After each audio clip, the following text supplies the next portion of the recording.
सबसे पहले हम लोग क्या, पूर्व निषेचन।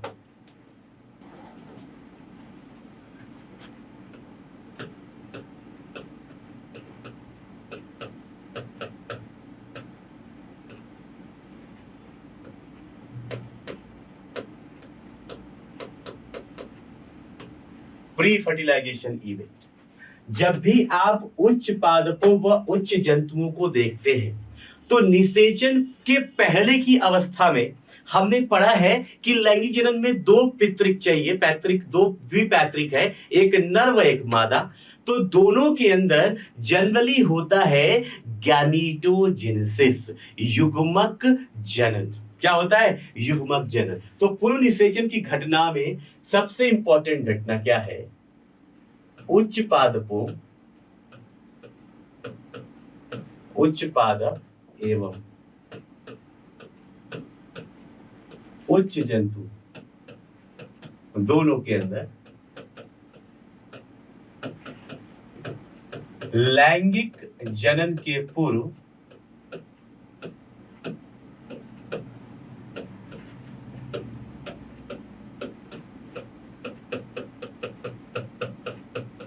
लैंगिक जनन करने वाली, लैंगिक जनन के पूर्व लैंगिक जनन करने वाली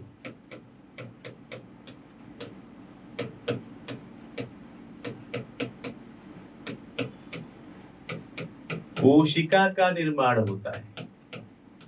लैंगिक जनन करने वाली कोशिका का निर्माण होता है, जिसे युग्मक कहते हैं।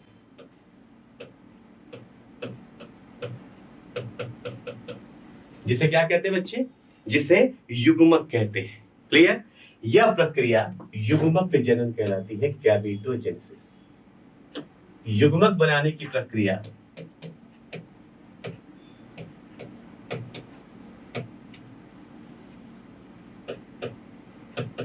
यह प्रक्रिया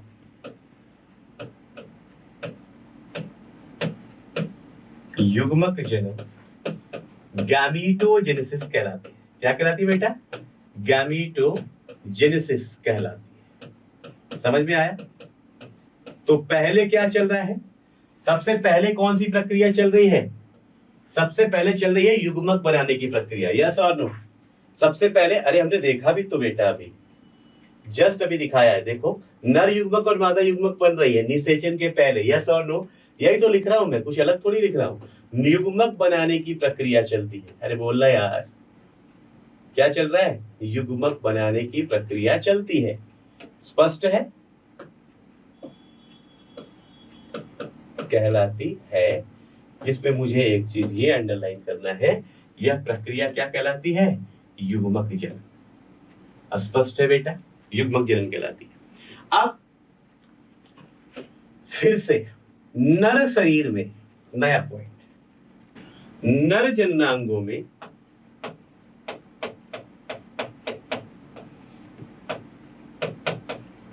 नर युग्मक,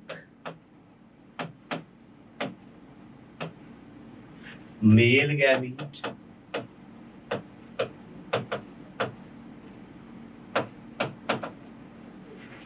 व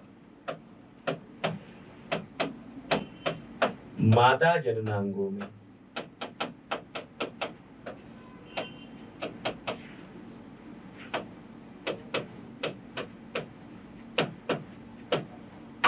मादा युग्मक, फीमेल गैमीट बनता है।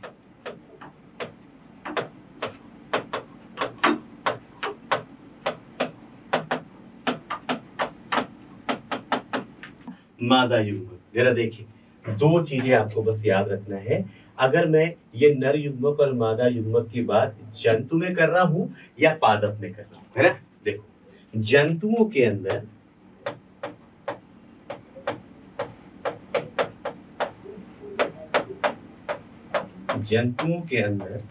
जो नर युग्मक बनता है, बेटा टेंशन इसलिए नहीं लेना, अभी तो इसने बस इंट्रोडक्शन दिया है। तीसरा चैप्टर, पहला चैप्टर पढ़ रहे हैं जहां परिचय दे रहा है, दूसरे चैप्टर में पूरा प्लांट का सेक्सुअल रिप्रोडक्शन पढ़वा लेगा हमसे, और तीसरे अध्याय में हमसे पूरा एनिमल का, जंतु का पढ़वा लेगा। तो हम पहले बस अभी नाम सुनने हैं कि जंतुओं के अंदर जो नर युग्मक है, नर युग्मक को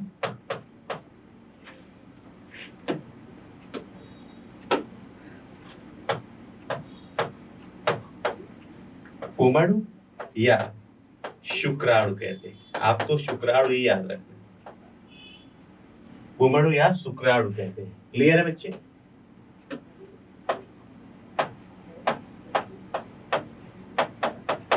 एवं मादा युग्मक, जो मादा युग्मक है वो अंड या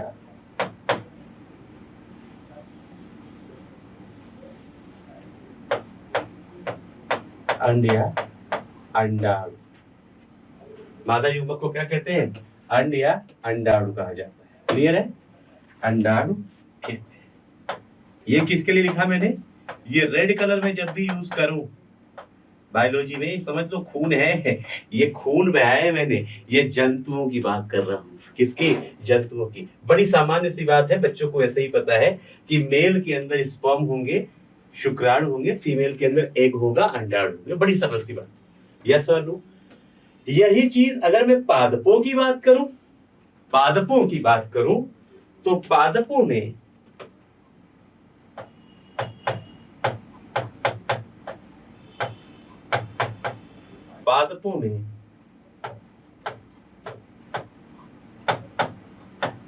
नर युग्मक, पादपों में नर युग्मक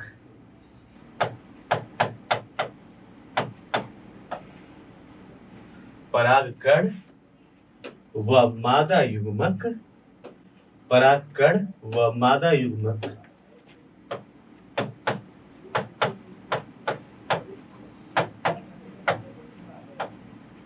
परागकण व मादा युग्मक क्या होती है? मादा युग्मक कौन सी होती है बेटा? मादा युग्मक को वही फिर से अंड कोशिका ही बोल देते हैं, या अंड कोशिका होती है। ये बहुत जनरल सी आपको क्या हो गई, एक इंफॉर्मेशन हो गई कि भैया यहाँ पे या कहाँ पे क्या होगा, बस खत्म बात। जब आप ये सीख जाते हैं कि गैमेटोजेनेसिस होगी, हमने सीखा भी है गैमेटोजेनेसिस होगी। गैमेटोजेनेसिस के पहले आप लोगों ने देखा कि क्या कर रहे हैं, क्या कर रहे थे, हमने प्रॉपर स्ट्रक्चर बना के देखा कि नर युग्मक मादा युग्मक बनेगी। यही निषेचन की पूर्व घटनाएं है। यस और नो? निषेचन पूर्व घटनाएं यही तो है, यही तो है बच्चे। तो ये हमने देख लिया युग्मक का बनना। अब हमें बात करना है निषेचन में। लेकिन निषेचन के लिए क्या होगा? दोनों का संलयन होना जरूरी है, दोनों एक साथ मिले। अब मिलने के लिए क्या क्या चीजें होती है, आइए मिलाते हैं। पादपों में, उच्च पादपों में, कैसे पादपों में? उच्च पादपों में, उच्च पादपों में पुष्प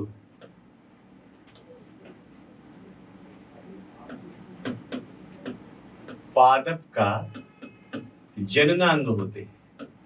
पुष्प क्या होते हैं बच्चे? पादप का जननांग होते हैं। उच्च पादपों की अगर मैं बात करूं तो ये क्या होते हैं? जननांग होते हैं। जैसे आप देखेंगे पुष्प बना रहा हूं और उस फ्लावर का कंप्लीट स्ट्रक्चर आप देखेंगे तो आपको समझ में आ जाएगा।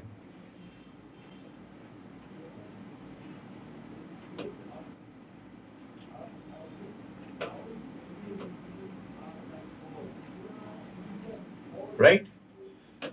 और इस संरचना के साथ संलग्न होता है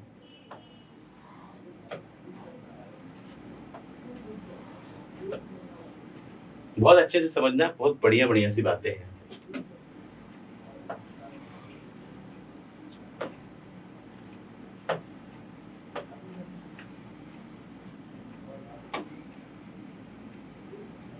ये पुष्प के चारों तरफ ये रंग बिरंगा हिस्सा, अगर इसको पूरा भरेंगे तो भर के भी हम बना सकते हैं, बट आप ये समझ लो कि ये पूरा का पूरा हिस्सा क्या है? लाल रंग का है। फूल होते हैं ना लाल पीले हरे नीले, तो ये जो लाल रंग का पुष्प बनेगा, जो पुष्प का रंग आ रहा है वो इसकी वजह से आ रहा है। समझ में आया? इस रचना की वजह से। और पुष्पों में क्या होता है, पुष्पों में सबसे बाहर की तरफ, ये तो सबने देखा है, हरे रंग की पत्ती जैसी संरचनाएं होती है। क्या होता है? ग्रीन लीफी स्ट्रक्चर होता है ऐसा। जो जब ये कली के रूप में था ना, जब ये कली के रूप में था, तब यहाँ पे प्रॉपर एक कली इससे बनी थी। यानी मैंने क्या लिखा, उच्च पादपों में जो जननांग है, वो जननांग क्या होते हैं? पुष्प होते हैं। पुष्प के अंदर अगर आप देखेंगे तो एक प्रारूपी पुष्प के अंदर 4 हिस्से होते हैं। 4 हिस्से होते हैं बच्चे, जिसमें सबसे बाहर वाले इस ग्रीन वाले हिस्से को हम बोलते हैं बाह्य दल पुंज।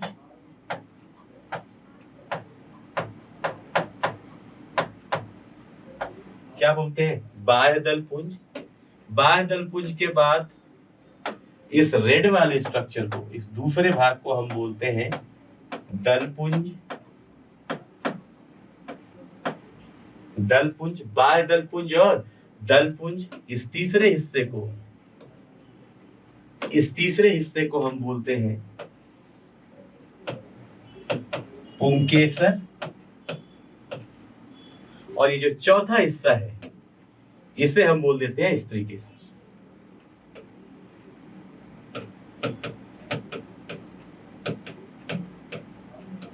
इसे बोल देते हैं स्त्रीकेसर। ये 4 नंबर, और चलो इसी से लिख देते हैं 3। पुष्प के अंदर क्या बना? जो जननांग बना, 4 संरचनाएं हो गई।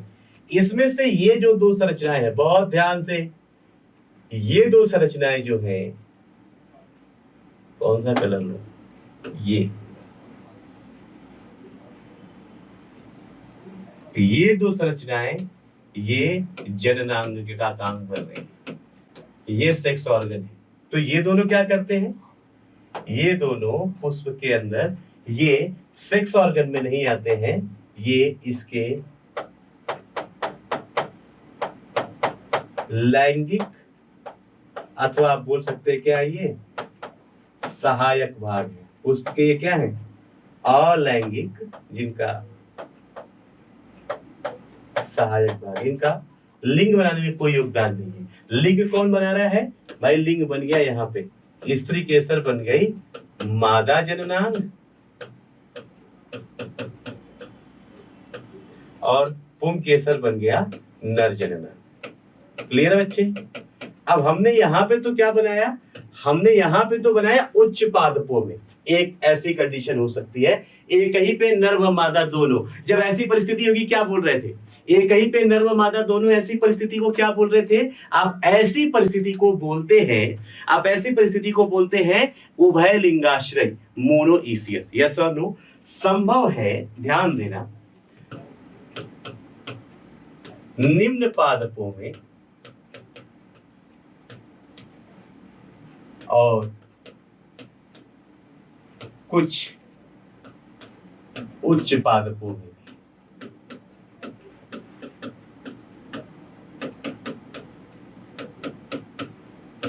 जननांग पृथक शरीर पर भी हो सकते हैं। देखो समझना है यहाँ पे क्या, कि ऐसा नहीं है कि जो उच्च पादप है उसपे हमेशा एक साथ ही रहेंगे ना, अलग अलग भी हो सकते हैं। मतलब देखो क्या है, मतलब क्या है कि आप कहीं पे पुष्प बना रहे हैं, इससे बनाता हूं, आप कहीं पे पुष्प बना रहे हैं और आपने मादा जननांग बना दिया, मतलब इसमें मादा हिस्सा है, और आपने उसका कलरफुल पार्ट बना दिया, लेकिन नर जननांग नहीं बनाया। समझ गए? यहाँ पे इस पुष्प के अंदर सिर्फ क्या है?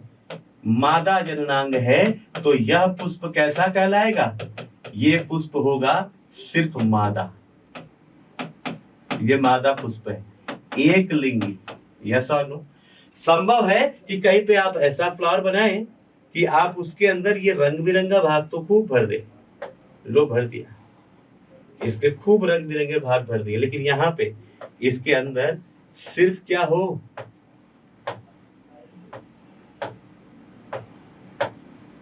सिर्फ क्या पाया जाए? नर जननांग।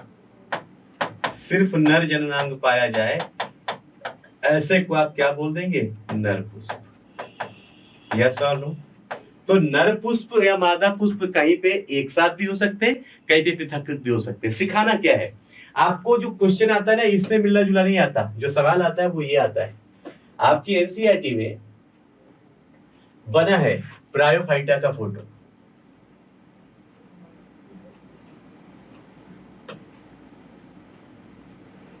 कुछ ऐसा सा दो, थोड़ा बड़ा बन गया, थोड़ा छोटा कर दें क्योंकि इसी पे एक चीज और कवर करनी है मुझे। एक साथ जो सवाल आता है, जो क्वेश्चन पूछा जाता है, हार्ट शेप थोड़ा सा लो, हाँ ऐसा, और यहाँ पे भी हार्ट शेप लो थोड़ा सा,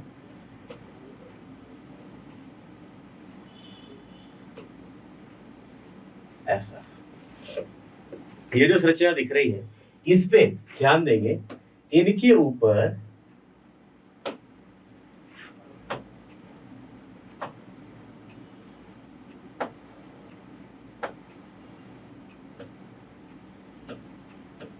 ऊपर की संरचना कैसी है ये देखना। बस एक बार देखोगे और ऐसा बताएंगे कि क्लियर हो जाएगा।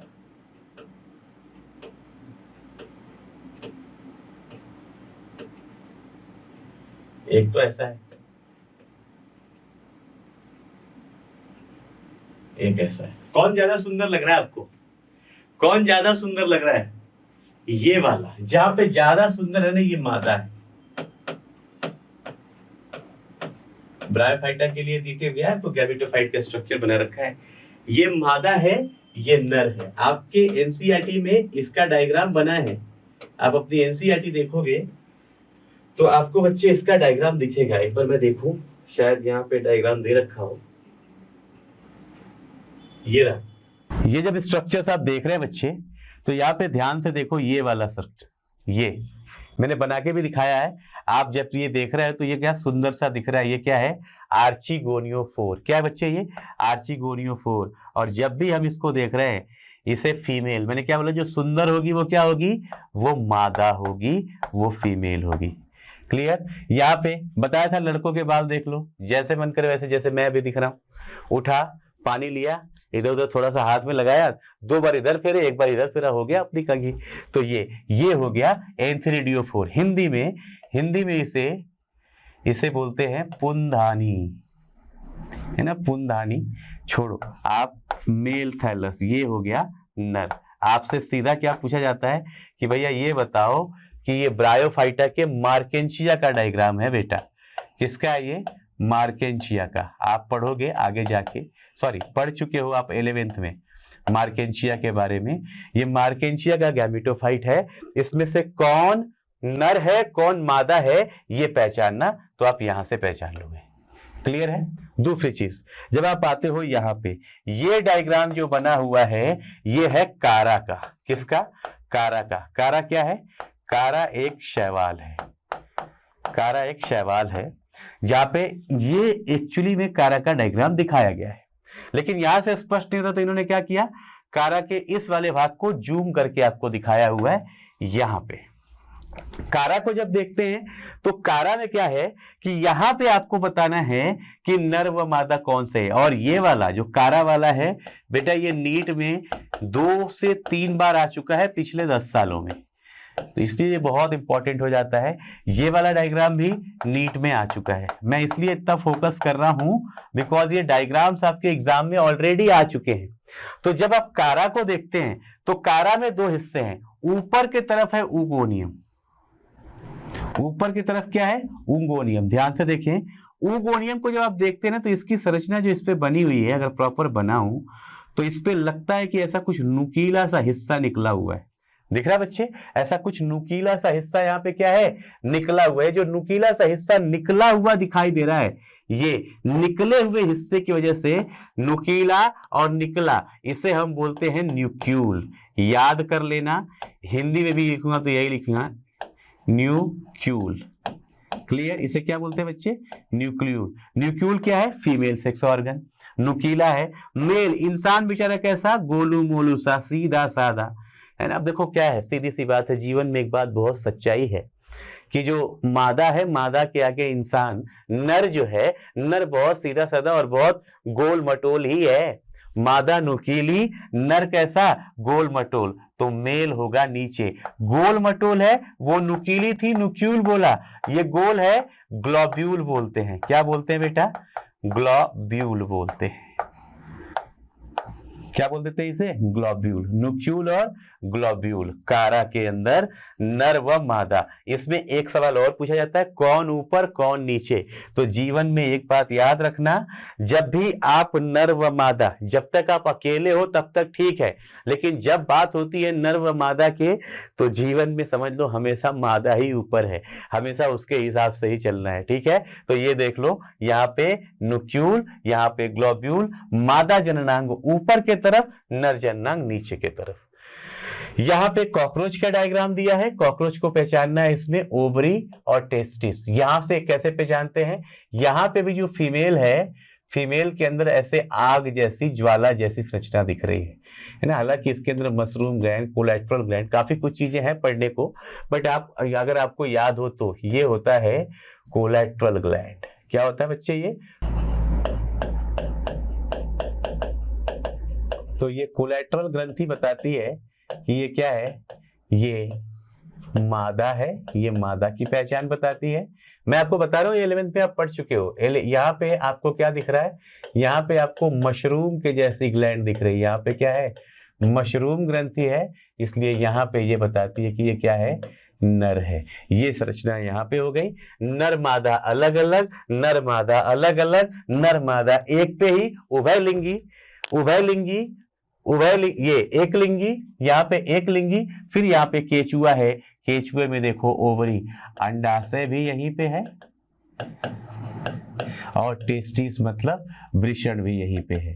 तो केचुआ भी आपका कैसा हो गया, उभयलिंगी हो गया। कैसा हो गया बेटा, उभयलिंगी हो गया केचुआ। यस और नो, यस और नो बच्चे, केचुआ कैसा हो गया, उभयलिंगी हो गया। यस और नो, वृषण। तो उभयलिंगी और एक लिंगी की कहानी खत्म है ना, वहीं पे देख लेते हैं फटाफट। यस, यही पे आपके एनसीईआरटी में एक इंपॉर्टेंट संरचना और है। आपके एनसीईआरटी में ना कारा का प्लांट बना हुआ है।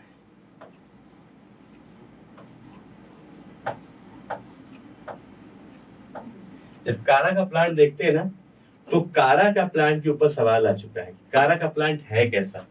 तो कारा का प्लांट होता है द्विलिंगी, द्विलिंगी, क्योंकि इसके ऊपर दोनों पाए जाते हैं, राइट। पता नहीं चलता क्या है, तो इसको थोड़ा सा एलाबोरेट करके बनाया गया। और देख लो बेटा, इस पे एक ही साल में क्वेश्चन, मतलब इस पे काफी बार क्वेश्चन आ चुका है। एक ही साल में 2 सवाल बन गए थे इसी के ऊपर।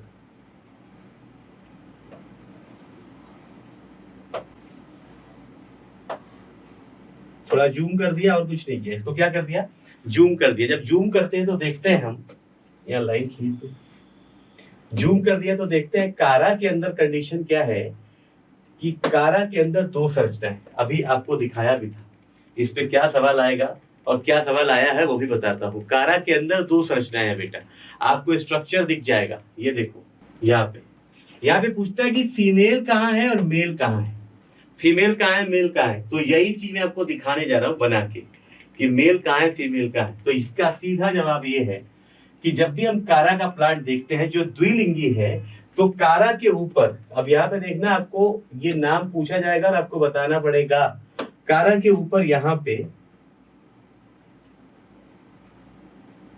ऐसी थोड़ी नुकीली सी, कैसी नुकीली सी, ये ऊपर जो होगा, ऊपर है मादा, मादा जननांग, जिसे हम बोलते हैं न्यूक्यूल। हिंदी में भी यही बोलते भैया, न्यूक्यूल बोलते हैं। और नीचे है नर जननांग। नीचे क्या है बच्चे, नर जननांग है, ऐसा गोल सा। देखो नर कैसा है, गोल सा, सीधा साधा गोल सा। मादा कैसी है, नुकीली, टेढ़ी, टेढ़ी मेढ़ी, नुकीली सी, है ना। वैसे ही मादा नुकीली होती है, खतरनाक, चुप, है ना। तुम लोग नहीं जानोगे, शादी क्या होगा तब समझ में आएगा तुम्हें, है ना। अभी क्या जानोगे तुम लोग। ये देखो, ये मादा जननांग हो गया, ये हो गया बेटा नर जननांग। नर जननांग को हम बोलते हैं जैसे इसको न्यूक्लियोल बोला है, इसको बोलते हैं ग्लोब्यूल, है ना। तो दो सवाल आया, ये हमने बनाया क्या है, ये हमने बनाया है कारा। कारा जो क्या होता है, एक शैवाल होता है। उस शैवाल के ऊपर जननांग की बात करते हैं तो कारा जो है वो द्विलिंगी है, और हमने दोनों लिंगों को बना के देख भी लिया है। ये इस पे सवाल सबसे ज्यादा पूछे जाते हैं, इसलिए मैंने बना के दिखा दिया कारा के बारे में। क्लियर बच्चे?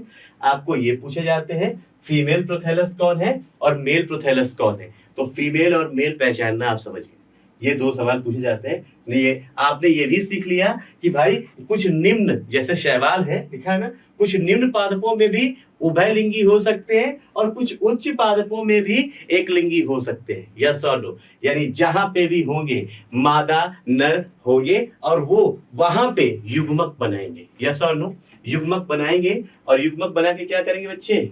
युग्मक बना के अपनी पीढ़ियां आगे चलाएंगे। लो अब देखो यहाँ पे क्या होने वाला है। अब सीख गए, नर मादा एक पे भी हो सकते हैं, अलग भी हो सकते हैं, सारी कहानी।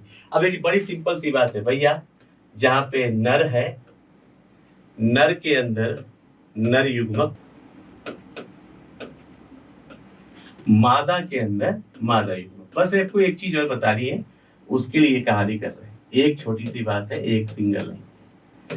हम लोग जो लैंगिक जनन की बात कर रहे हैं, ये जनरली हम बात कर रहे हैं उच्च पादपों में। इसके अंदर उच्च पादपों में, और उच्च पादप जितने भी हैं, उच्च पादप या उच्च हम जो जीव हैं, इनके अंदर जनरली इनकी जो अवस्थाएं होती हैं ये पाई जाती हैं द्विगुणित अवस्था।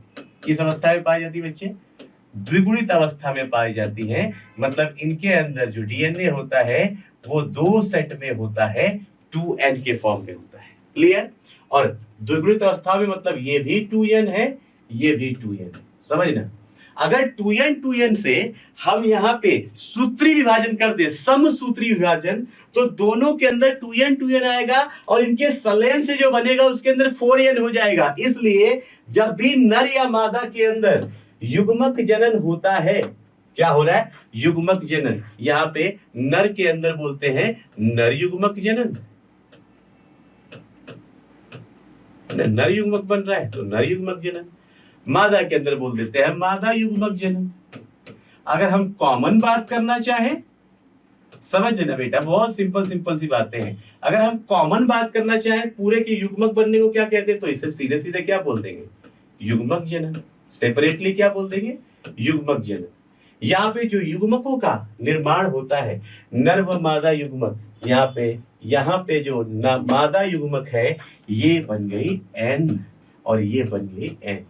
यहाँ पे हमें ये सीखना है कि भैया जब भी युग्मक जनन होगा, द्विगुणित अवस्था से अगुणित अवस्था बननी है। क्या बननी है? द्विगुणित से 2n से n बनना है। समझ लो बेटा, 2n से क्या बनना है? n। इसलिए यहाँ पे हमेशा अर्धसूत्री विभाजन होगा। कैसा होगा? अर्धसूत्री विभाजन।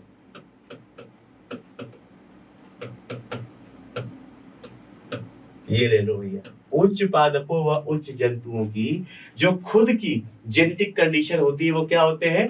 वो द्विगुणित अवस्था में होते हैं। और जो युग्मक बनने हैं वो युग्मक, ताकि पीढ़ियों में जेनेटिक कॉन्स्टिट्यूशन सेम रहे, युग्मकों को अगुणित बनना पड़ता है, n और n बनना पड़ता है। तो 2n से n बनाने के लिए हमें एक ही रास्ता है, अर्धसूत्री विभाजन या मेयोसिस।